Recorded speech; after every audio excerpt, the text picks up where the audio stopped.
Bueno, muchas gracias a todos y todas por venir en este día de lluvia. Este es el primer encuentro que hacemos de una serie de encuentros que hemos titulado UNSAM Responde sobre Ciencia.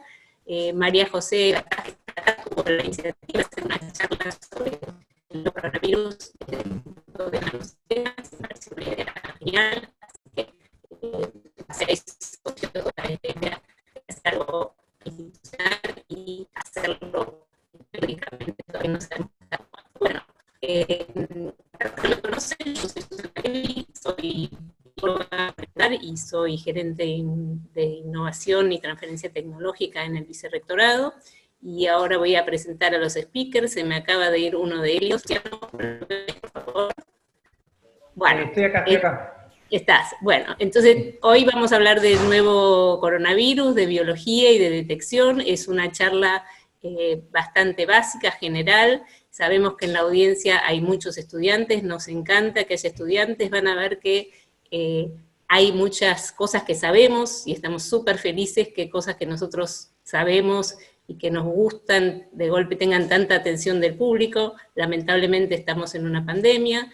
Hay preguntas que no tenemos respuesta todavía, y esas respuestas seguramente las van a encontrar muchos de ustedes, los que ahora son estudiantes y después van a hacer investigación y van a tener la curiosidad de averiguar cosas y de saber más. Bueno, María José, que va a ser la primera que va a hablar, es licenciada en biología y está haciendo el doctorado en el laboratorio de Marina Simian, en el Instituto de Nanosistemas de la Universidad.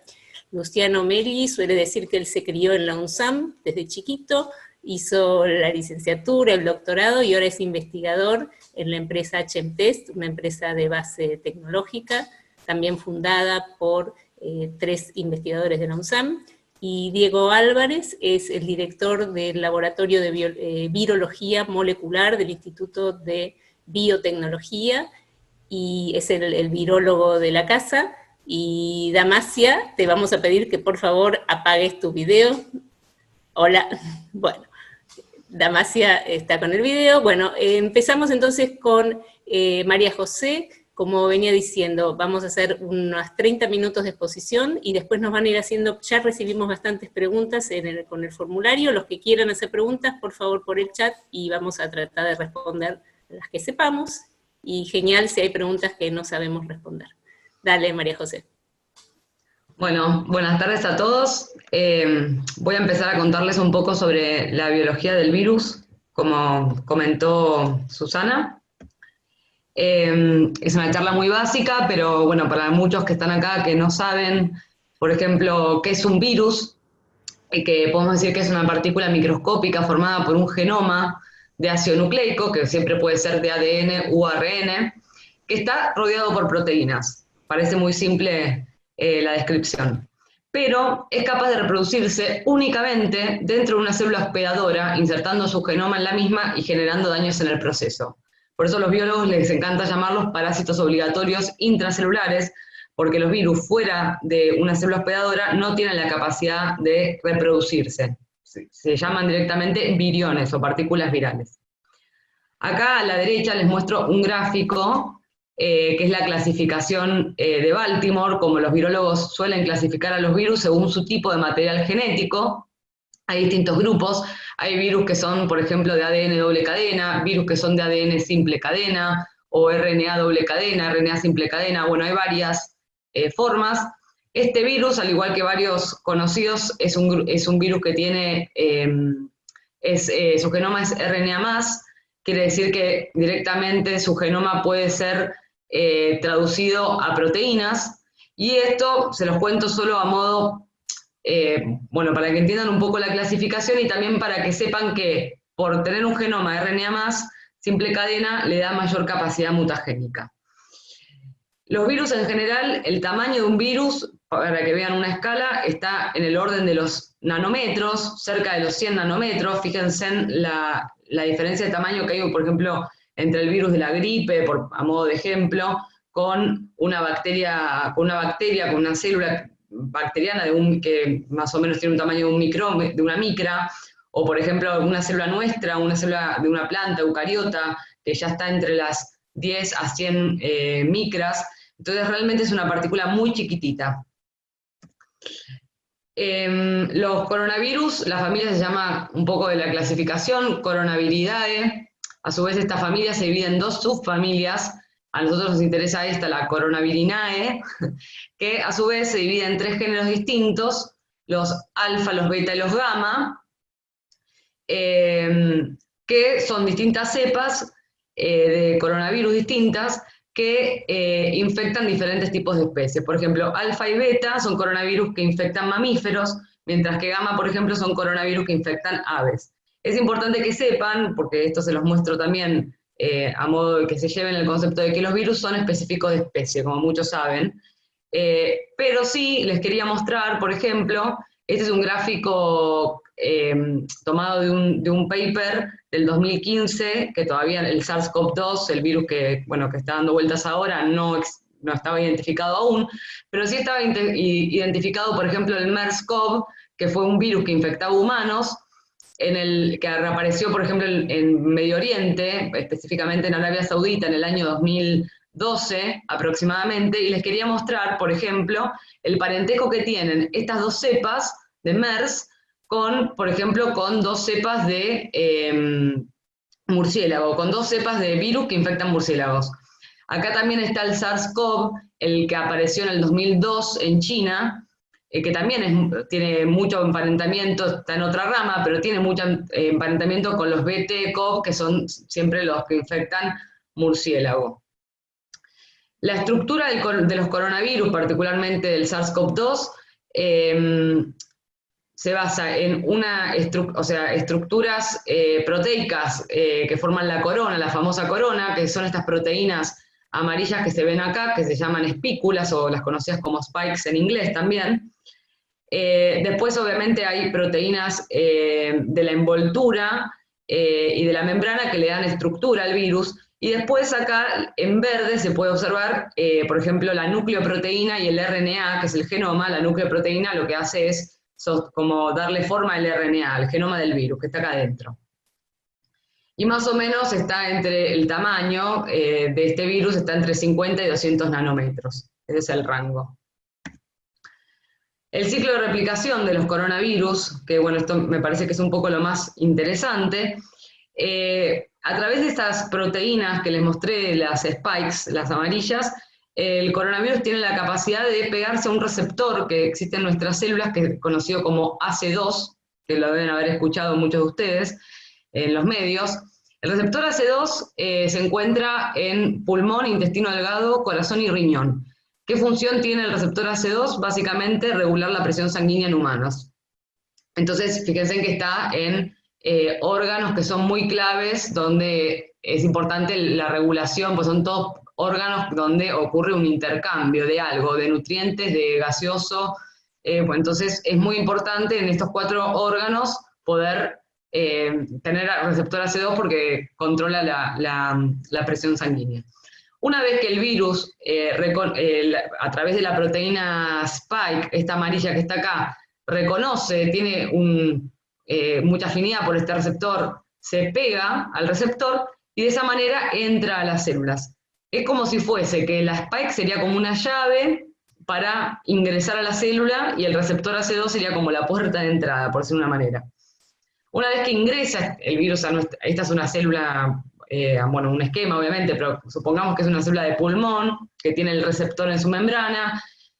Una vez que ingresa el virus tiene la capacidad de poder empezar a generar múltiples copias de su genoma, y también tiene la capacidad, usando la maquinaria celular nuestra, acuérdense que son parásitos obligatorios, intracelulares, empiezan a generar las proteínas necesarias para formar toda la estructura del virus. La proteína de la envoltura, la proteína de la membrana, la nucleoproteína que acompaña el material genómico, y así es como se forma, ensamblándose toda la partícula viral en nuestra célula. Esto obviamente muestra como que es una partícula viral la que se forma, pero se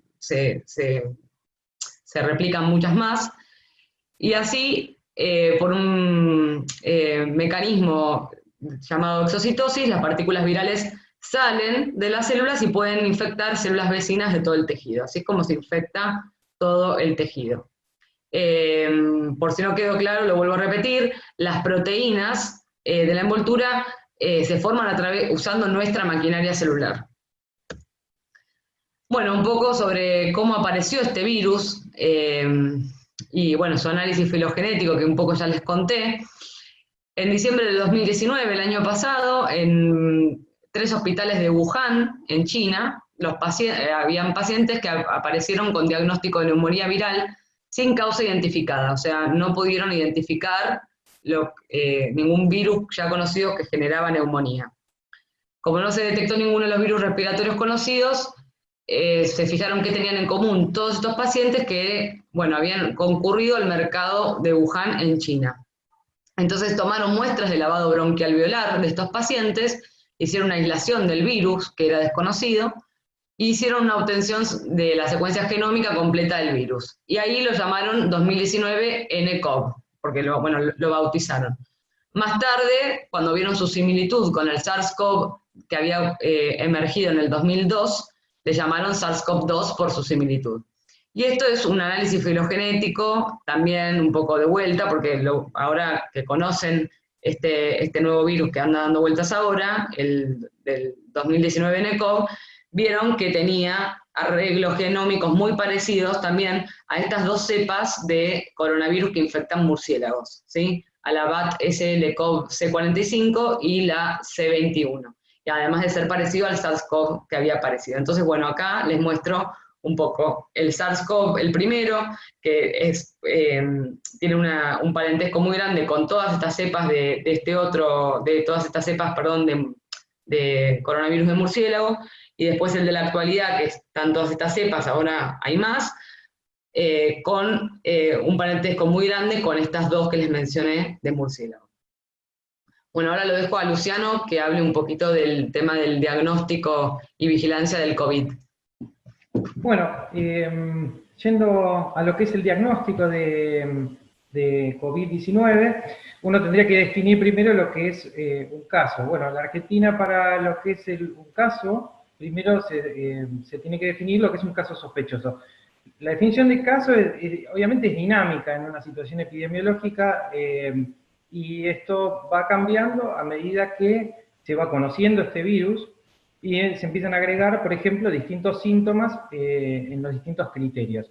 Hoy en Argentina existen 5 criterios. El criterio número 1 es el que ustedes van a ver siempre que va modificándose a medida que van apareciendo nuevos reportes de nuevos síntomas, y esto después, una vez que aparece un caso sospechoso, se define un caso sospechoso, se le debe realizar lo que se llama la RT-PCR, que puede ser en formato real time o en otra plataforma.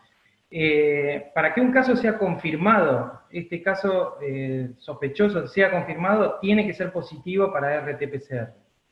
Y enmarcar, o sea, lo que enmarca todo esto, digamos, y esto también, digamos, hay que mencionar que esta enfermedad que es emergente, que se declaró pandemia en marzo de este año, se declaró pandémica en marzo de este año, está bajo vigilancia en nuestro país, y en nuestro país aterrizó, digamos, en lo que son las infecciones respiratorias agudas. ¿Por qué? Básicamente porque la red de infecciones respiratorias agudas es una red muy fogueada, digamos, de vigilancia. Entonces, todos los laboratorios, para trabajar rápidamente, cuando tuvieron que adoptar una normativa para trabajar con COVID-19, utilizaron el algoritmo de influenza, que es el recomendado por la Organización Panamericana de la Salud. Entonces, todo caso sospechoso de COVID-19 primero se reporta y luego debe ser notificado al Sistema Nacional de Vigilancia de la Salud. Ahora sí. Entonces, siguiente. Entonces, de lo que es pues sí, casos sospechosos también incluye fiebre, actualmente 37,5, es el primer síntoma del criterio 1. Después empezó a aparecer tos, luego el dolor de garganta, y el último que se sumó de los síntomas incorporados en el criterio 1 es la pérdida de olfato, por ejemplo. Entonces, yendo con lo que es esa es la definición de caso. En la detección, ahí existen 2 métodos, básicamente, los que son métodos directos y un método indirecto. Y el método directo es la detección del ARN del virus. Por ejemplo, el gold standard es la RT-PCR, pero también existen otros métodos moleculares, que después se los voy a mencionar, como por ejemplo la LAMP o una PCR cuantitativa. Y los métodos indirectos son los que detectan anticuerpos, es decir, anticuerpos tanto IgG o IgM, que son dos isotipos de anticuerpos que aparecen ante una respuesta inmune en un paciente infectado, y los ejemplos son los más conocidos como el ELISA indirecto o lateral flow. Lo que más conocido, dentro de los métodos indirectos, lo que más se utiliza es la detección de una de las proteínas que les mencionó María José, que es la proteína Spike. Entonces, el diagnóstico molecular, como les dije, está fundamentado, digamos, en lo que es la RT-PCR, que como ustedes muchos saben, comienza con la toma de muestra, se hace un hisopado nasofaringio, gracias por el puntero, se hace un hisopado nasofaringio, ahí la muestra puede ser conservada no por mucho tiempo, entre 24 a 72 horas, y luego se procede a lo que es la extracción del ARN. En la extracción del ARN, obviamente va a haber extracción de ARN de todo el material que fue raspado en la toma de muestra, va a ser una parte el ARN del virus y otra parte lo que es el housekeeping, que es material ARN del paciente. Eso se va a usar como control positivo de la extracción. Eso es muy importante en los métodos moleculares porque hacen a lo que es un control positivo. Entonces, en la extracción del ARN se extrae todo el ARN de la muestra, del virus y del paciente. Y luego se hace una amplificación específica del material genético presente en esa muestra, con una técnica que se llama PCR. Y luego se interpretan los resultados, estos equipos tienen acoplados fluorómetros o digamos, transductores electrónicos que están acoplados también a una computadora, y esto, después de un determinado setting, va a dar la interpretación del resultado. En una de las preguntas que habían hecho decían por qué se tardó en adoptar o descentralizar el Malbrán. Esto es lo que hace el Malbrán.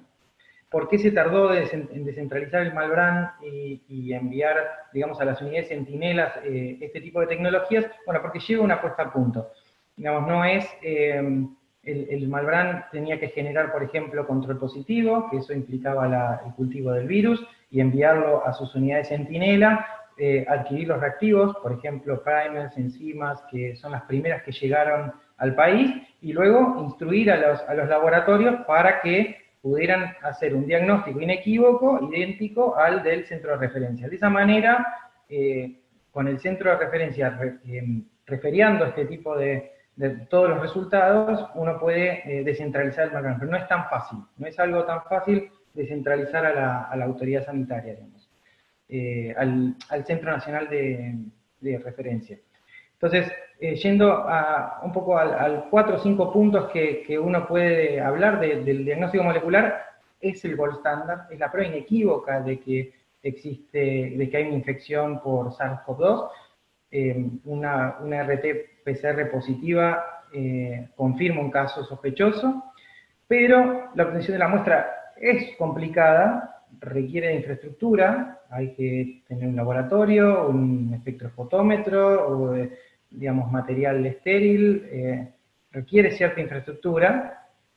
Y con respecto a la muestra del ARN es muy lábil, los que trabajan con ARN saben muy bien que es un material que tiende a degradarse, o sea que hay que trabajarlo con mucho cuidado, luego de la purificación, no en la extracción de la muestra, sino luego de en la purificación del ARN.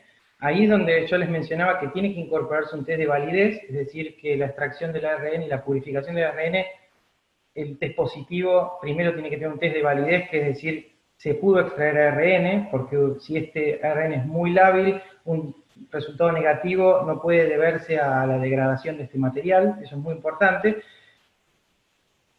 Puede llegar a haber contaminación cruzada, o sea que el personal de laboratorio tiene que estar bien instruido y debe estar acostumbrado a trabajar con esto y debe tener muchos cuidados. De vuelta volvemos a la infraestructura. Esto puede evitarse, por ejemplo, desacoplando procesos, pero esto puede aumentar mucho la complejidad. Y los desafíos de este diagnóstico están principalmente en generar plataformas portátiles. Para poder realmente descentralizar al centro de referencia, llevar este tipo de diagnósticos, que son la técnica gold standard, a lugares más alejados del centro de referencia. Y una de las alternativas, por ejemplo, que a raíz de uno de los test que se validaron esta semana se introdujo, y bueno, y van a seguir introduciéndose nuevos. Es la LAMP, que es un tipo de amplificación, pero en forma isotérmica. Entonces, de esa manera uno evita el uso de otros cicladores que son más caros. Y obviamente también se pueden acoplar a plataformas de lateral flow o biosensores que hacen de estos métodos, nuevamente, llevan estos métodos a lugares más alejados o de menor infraestructura. Con respecto a lo que es el diagnóstico serológico, bueno, yo acá puse un ejemplo de una de las plataformas que es Lateral Flow. Por ejemplo, yo acá tengo un cassette, digamos, de Lateral Flow, es así, me entra en la mano. Pero también estas técnicas serológicas suelen implementarse en laboratorios a mucha mayor escala, por ejemplo, en una placa de ELISA. Estos son 96 determinaciones. El fundamento es el mismo, solo que cambia la plataforma, y se basan en la detección, nuevamente, de anticuerpos en una determinada plataforma. En el primer paso en el gráfico se siembra la muestra, en el segundo se agrega un determinado buffer, se deja correr el ensayo, y en este caso, que está ejemplificado en el dibujo, las nanopartículas de oro, que son las nanopartículas conjugadas a un anticuerpo, en este caso tienen conjugado un antígeno de COVID-19. Entonces van a interactuar con el anticuerpo presente en la muestra del paciente, y luego van a dar una reacción, en el caso de haber anticuerpos anti-COVID-19, en la línea de test. Y luego este test avanza hacia un test de validez en donde queda retenido todo el oro remanente en la línea de control. Por eso, en un lateral flow, 2 líneas en su formato más estándar es un positivo, y el negativo es la ausencia de la línea en el de test, y solo aparece la línea de control. Y luego, bueno, los test invalidados, que son los resultados alternativos. Nuevamente comentando algunas cosas sobre el test serológico, a nivel mundial, o en particular, por ejemplo, en Estados Unidos, que uno siempre mira a ver qué hacen en Estados Unidos en términos de diagnóstico in vitro, la FDA, que es la que regula tanto la administración, en el caso de diagnóstico in vitro, los determinadas plataformas, y también la administración de medicamentos, se expidió de requerir autorización para uso de emergencia. En los casos muy particulares como el que estamos viviendo en este momento, todos los desarrollos, cuando se enfrentan a la autoridad sanitaria, se los habilita por un tiempo corto, por ejemplo, pueden ser 180 días, 6 meses, o el tiempo que dure la pandemia. Muchos se van a encontrar en algunos test que dice solo para uso requerido, o solo para uso autorizado solo para uso de emergencia. Luego después se piden validaciones para que esa autorización se extienda. La FDA se expidió para los test serológicos y no requiere este tipo de autorizaciones. Lo que sí dice es, bueno, los laboratorios deben validar los ensayos y remitir a la FDA un informe, pero no necesitan autorización. Porque básicamente a la fecha del paper que encontré parte de esta información, que era más o menos mediados de abril, ya habían llegado 95 solicitudes de autorización a la FDA. Y son muchas plataformas. Yo acá a mano les mostré 2, pero existen biosensores, existen distintos formatos de detección de anticuerpos, y esto complejiza muchísimo distintos tipos de muestras en saliva, en sangre, en suero. Esto hace muy complejo la validación y contrastar los datos con la autoridad sanitaria, entonces se expide de esta manera. Los desafíos que hay sobre los test serológicos, por ejemplo, el más importante es la seroprevalencia, que está demostrada de otros coronavirus, como los que le había contado a Majo, que están muy relacionados filogenéticamente, que es, por ejemplo, el SARS, el primer SARS, y este que es el SARS-CoV-2, y que comparten una homología prácticamente del 90%, en teoría, in silico, en la homología de lo que llaman homología de proteínas. Entonces uno podría llegar a sospechar que puede haber cross-reactividad.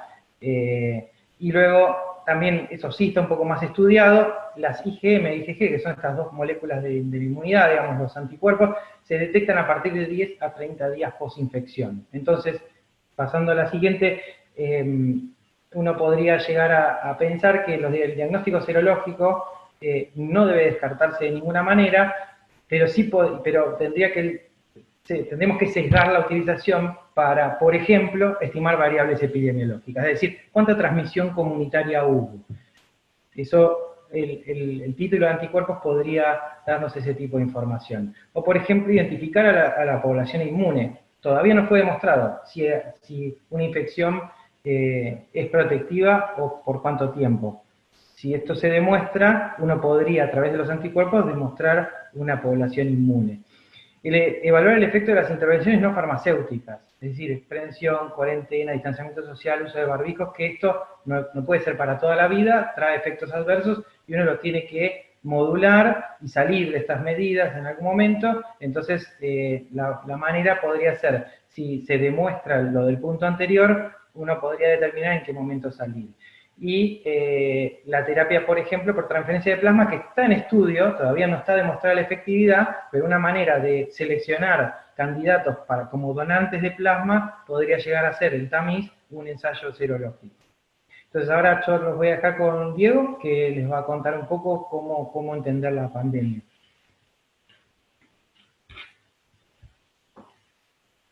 Diego, ¿estás ahí? Bueno, retomando un poco las ideas que trajo Luciano, el testeo entonces sirve para identificar a los individuos infectados y tratarlos, es útil para aislar a los infectados y también para poder rastrear a los contactos, nos ayuda a llegar en forma eficiente y con personal, recursos médicos, y también permite evaluar si las estrategias de intervención están siendo efectivas. Cómo se testea depende también de en qué etapa esté la pandemia. En una primera etapa, que es una etapa de prevención, cuando lo que se quiere es evitar que llegue la pandemia, el testeo sirve como método de vigilancia, ver si hay un foco de brote y si ese foco se va a extender. En la etapa de mitigación, que es la etapa en la que está la mayoría de los países en este momento, el testeo sirve para ver cómo controlar la expansión de la pandemia. Testear es necesario porque nos sirve para confirmar casos y saber cuál es la situación sanitaria. En la etapa de salida de la pandemia, testear es indispensable. Esta es la única etapa del testeo es realmente indispensable porque nos sirve para identificar a los infectados residuales y monitorear si hay un nuevo brote general y volver atrás con las medidas de apertura. Entonces, la siguiente.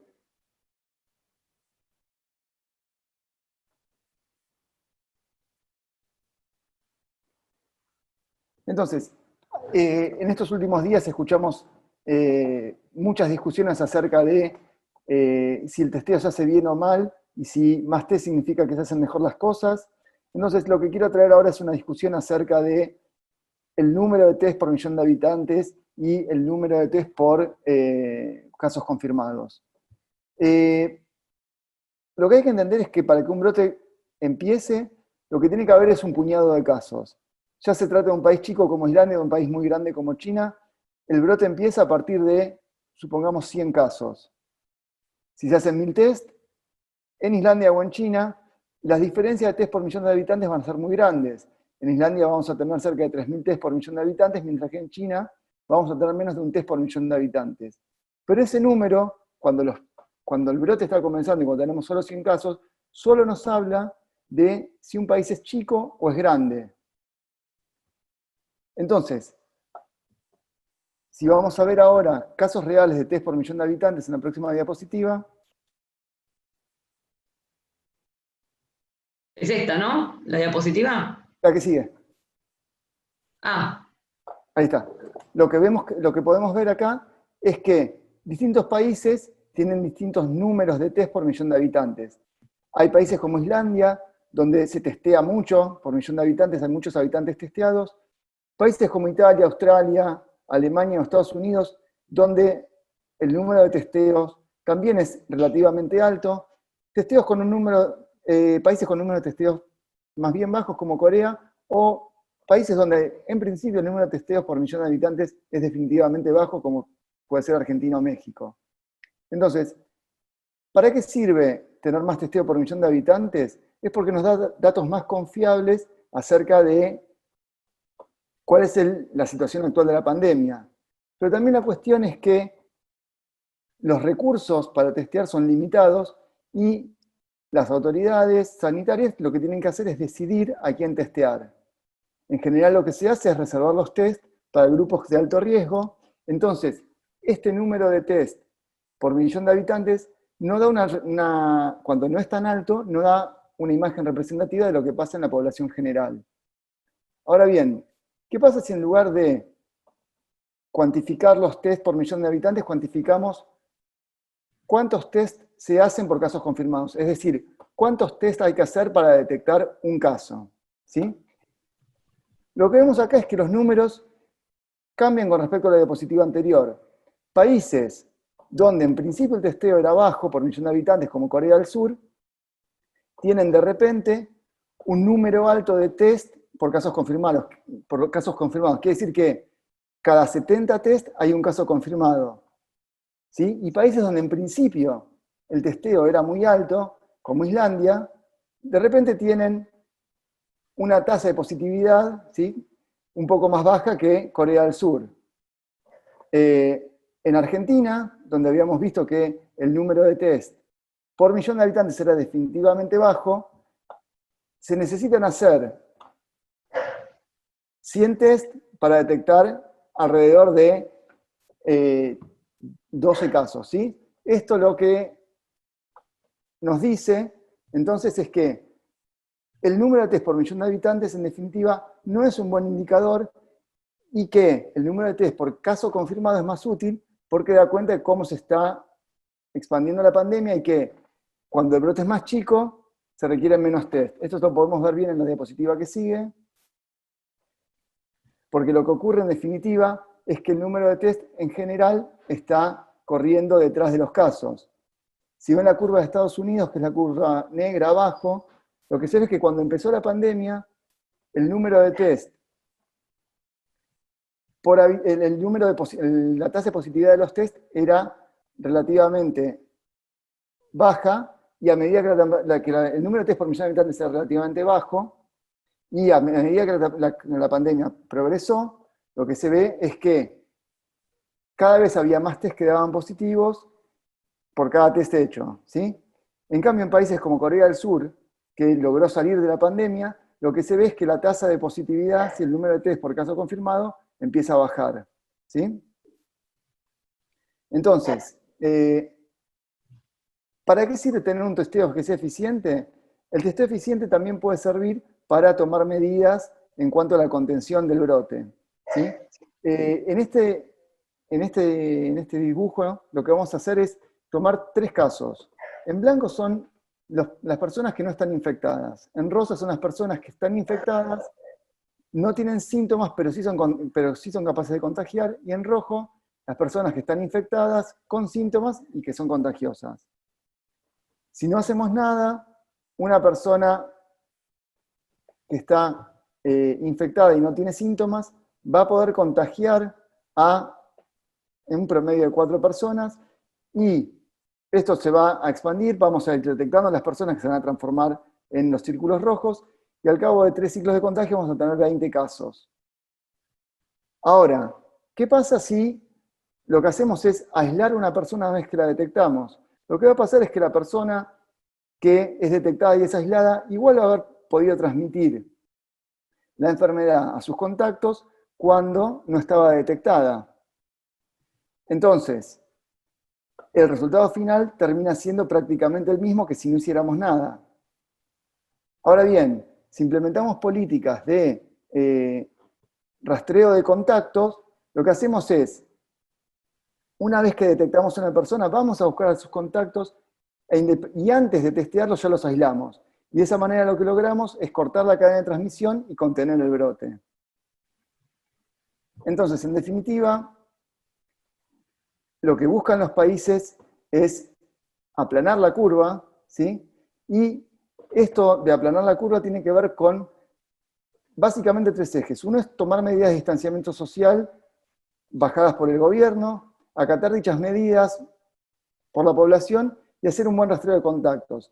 Eso es lo que pasó principalmente en Corea del Sur, lo que se ve en la curva verde, lo que ocurrió en China con buenas medidas de distanciamiento social, Y lo que no pasó en países que tardaron en tomar medidas de distanciamiento, como Brasil, como está pasando ahora en Brasil, o como pasó en Estados Unidos.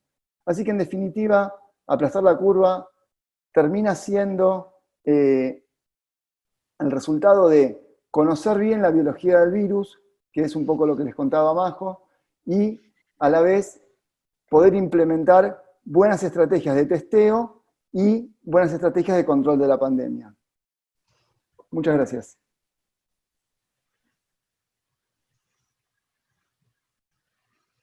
Genial, buenísimo. Quiero remarcar que Luciano está en Chemtest en este momento y está ahí desde esta mañana. Nos reunimos tempranito esta mañana para preparar la presentación y Luciano ya estaba ahí, así que estimo que va a estar... En los cuarteles generales de Chemtest, sí. Vive en Chemtest, se crió en UNSAM y vive en Chemtest. No, en casa me están esperando. Ah, bueno. Hola. Entonces, vamos con las preguntas. Majo, ¿vos administrás las preguntas? Dale.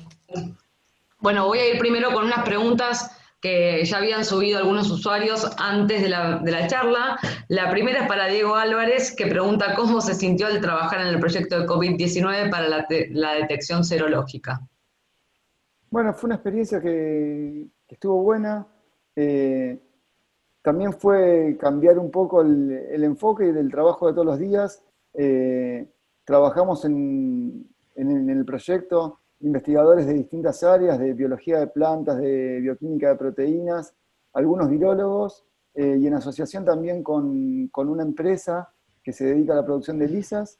Fue un buen trabajo en equipo, la verdad que fue un trabajo que requirió bastante esfuerzo, pero fue muy satisfactorio para todos poder llegar a un resultado basado en la colaboración entre gente de distintas áreas, ¿no? Bueno, la otra pregunta, no sé si chicos ustedes la quieren responder, que dice, ¿por qué aún no se aplican uno de los siguientes protocolos en Argentina? Por ejemplo, el protocolo 1, que es ácido ascórbico más vitamina D, más radiación solar, más fiebre inducida. No, porque, bueno, sí, vos... No, Luciano, prefiero que, o sea, yo la puedo responder, pero respondela. No, digamos, esto es en realidad un acuerdo, digamos, las medidas están protocolizadas y es la autoridad sanitaria la que toma no solo las medidas de prevención, de vigilancia y el tratamiento, digamos. Y todo eso tiene que estar, de alguna forma, organizado, instrumentado y reportado. Entonces, si es algo que todavía la autoridad sanitaria no considera que que sea efectivo o no está completamente demostrado, probablemente es una decisión que se toma en conjunto digamos, ya le digo, por la autoridad sanitaria, no es porque un hospital o un médico puede de alguna forma cortarse solo y hacerlo, digamos. Además, no está protocolizado en Argentina, digamos. Sí. Bueno, después también decía el protocolo 2, dióxido de cloro. Bueno, no se les ocurra dióxido de cloro porque eso no sé quién hizo esta pregunta, pero estaba en la lista de preguntas, pero dióxido de cloro yo aclaro que no está aprobado en ningún país porque es altamente tóxico. Después preguntan, portadores asintomáticos, ¿por cuánto tiempo pueden contagiar? ¿Qué test diagnóstico los identifica mejor, PCR o anticuerpos? Y a la moneda, si querés, Diego. No, ¿por cuánto tiempo pueden contagiar? Me parece que es difícil de saberlo. Creo que está claro que los portadores asintomáticos pueden contagiar y definitivamente el test para detectarlos es la PCR, ya que los anticuerpos, como explicaba Luciano, se desarrollan después de 10 o 30 días. Por lo menos, hasta 30 días. Lo que se ve, lo que se sabe hasta ahora es que es muy variable la respuesta a anticuerpos. Hay respuestas que son relativamente rápidas luego de la aparición de los síntomas, y respuestas que tardan mucho más.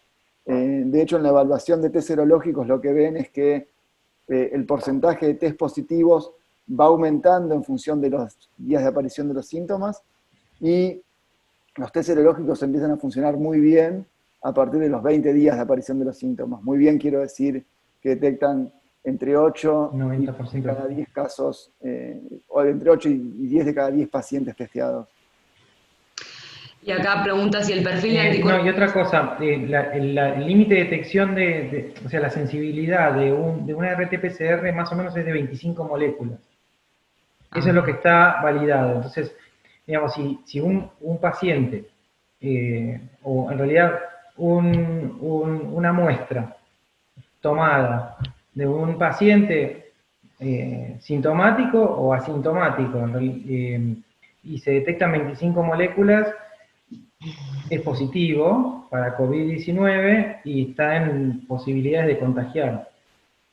Un negativo es menos de 20, o sea, el límite de detección, lo que quiero decir, el límite de sensibilidad es muy alto, digamos, la sensibilidad es muy alta, el límite de detección por molécula de RNA es muy bajo. Entonces, es como, podríamos decir, y me animo a decir, si da positivo, contagia, ¿no? Tenga síntomas o no tenga síntomas, porque el raspado nasofaringeo lo que va a hacer es buscar partículas virales, digamos, y a partir de ahí hacer la extracción de ARN. Perfecto. Y después alguien pregunta acá si es diferente, si el perfil de anticuerpos es diferente del de una persona que cursó la enfermedad con síntomas leves.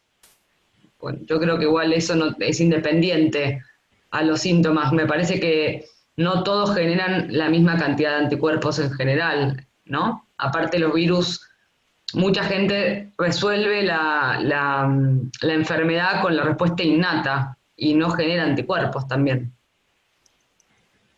Si me equivoco, chicos, ustedes dos que son expertos saben más. Está Pero Es después... muy relativa, o sea, es una pregunta muy relativa. Es muy difícil responder eso con los estudios que hay ahora. Sí.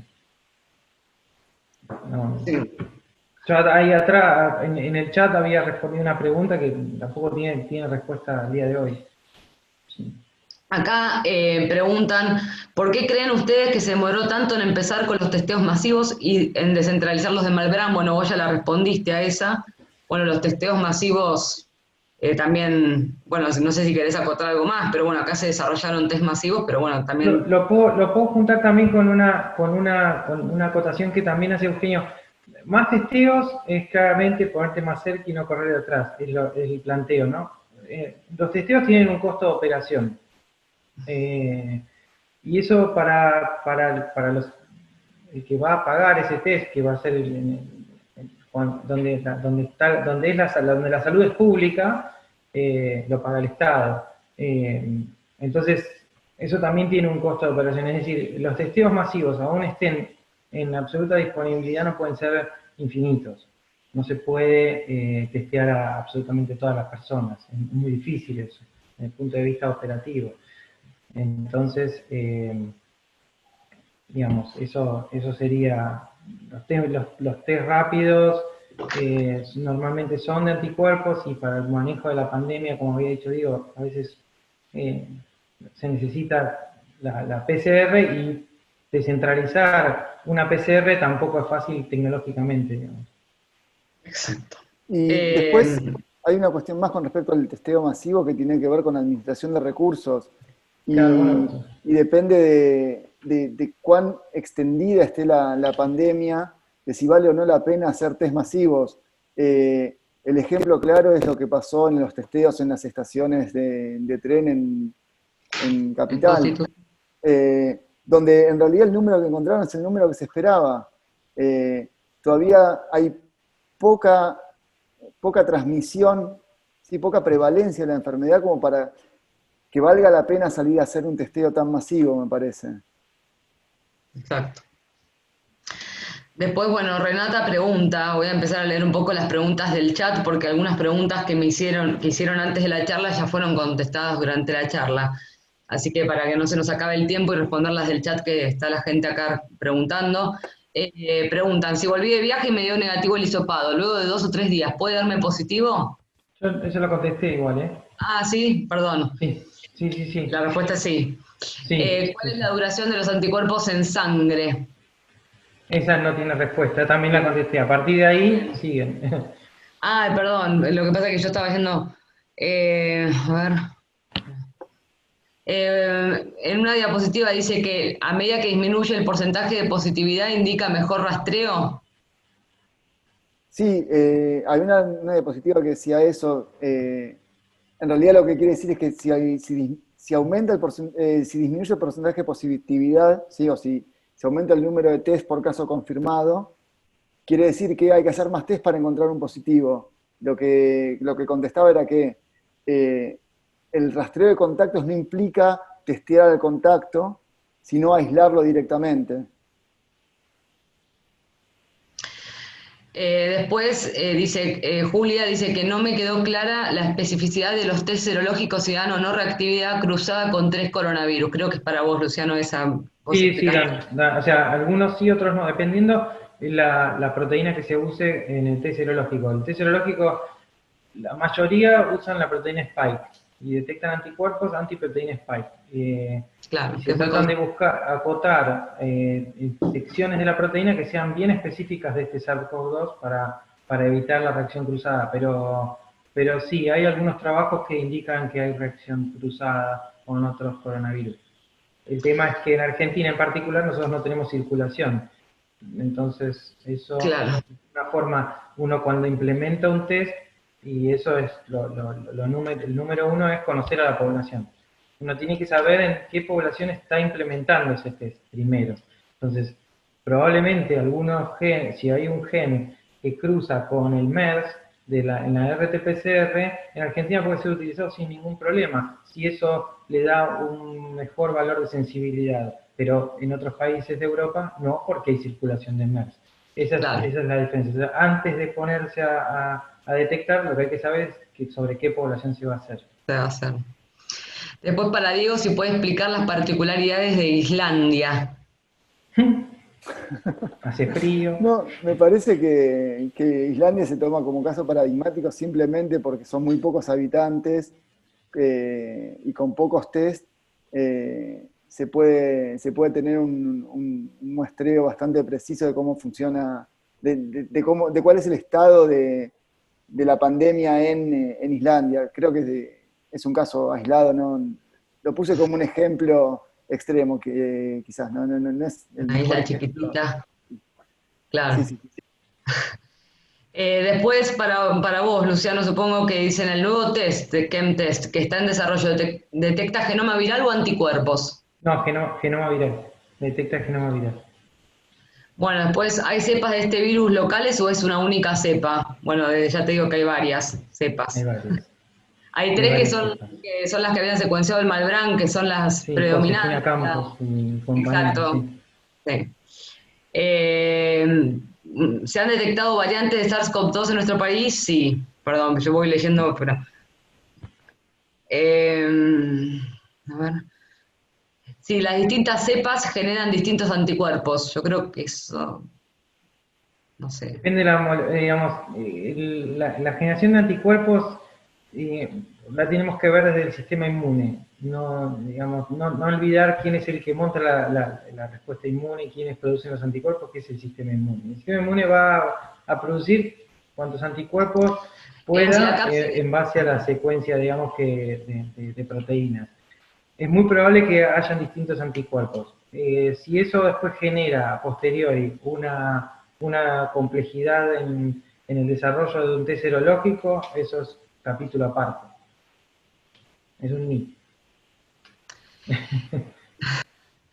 Después preguntan si la cápside del virus tiene lípidos en algún lado, alguna capa lipídica o solo proteínas.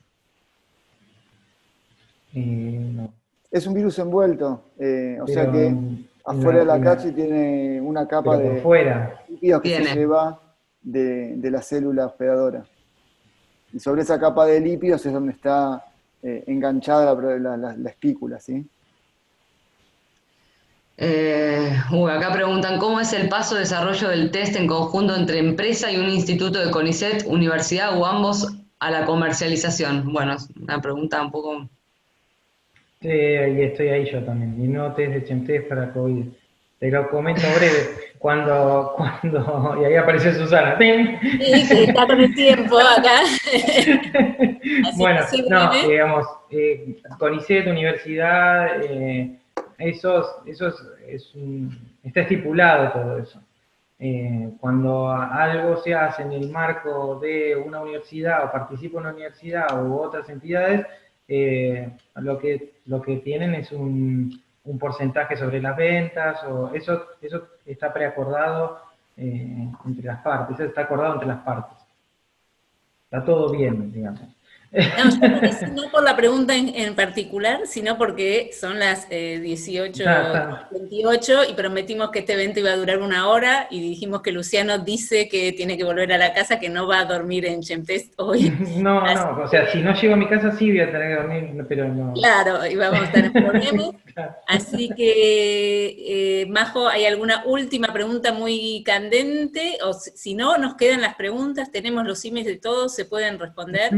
Va a estar Sí. la presentación, vamos a subir la presentación al canal de YouTube de la UNSAM, así que la van a poder ver, y si hay alguna otra pregunta muy candente, nos escriben. Lo que me gustaría es ahora, algo que hablábamos mientras preparábamos el seminario, era que no les podíamos ver las caras. Entonces yo les voy a pedir ahora que los estudiantes que están en la audiencia, por favor, prendan sus videos, así vemos quiénes son los estudiantes. Por favor, si pueden prender los videos. Majo, ¿dejás de compartir la pantalla vos? Sí, perdón. Voy a responder algunas por el chat, así no se quedan con la duda. Buenísimo. Tenemos, según nuestros registros, unos 50 estudiantes de la UNSAM que se inscribieron, muchos de biotecnología, de la Escuela de Ciencia y Tecnología. Buenísimo. ¿Edgardo Alberto es un estudiante? No la tenía. Podemos a ver cómo se hace para ponerles en audio a todos. A ver si alguno de mis confirmaciones. Hay un gato también estudiante, bueno. Y ahora les voy a pedir si los estudiantes apagan sus videos, les voy a pedir a los investigadores, docentes, no docentes, vicerrectores de la universidad que prendan sus videos y andan por ahí. Así lo vemos.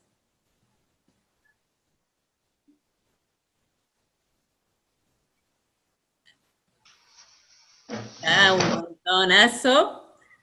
Y después tenemos mucha gente que se sumó, y eso es una gran alegría. Hay como 30 inscriptos de la comunidad en general, gente que dijo que no tiene vinculación con UNSAM, pero obviamente tiene porque le llegó nuestra propaganda. Así que si apagan sus videos los investigadores, docentes, no docentes y rectores, vicerrectores, y vemos a los que dicen que no tienen vinculación, pero sí tienen, en general, son gente de empresas con las que trabajamos. Débora Tassat no tiene vinculación con UNSAM, sí, bueno. Así que bueno, pueden prender todos sus videos, todo lo que quieran, sonido. Fue muy lindo encontrarnos, y los vemos en el próximo evento, que seguramente va a ser dentro de un mes, y ya les vamos a ir contando de qué tema, siempre tratando de hacernos preguntas y de responder a las preguntas que podamos.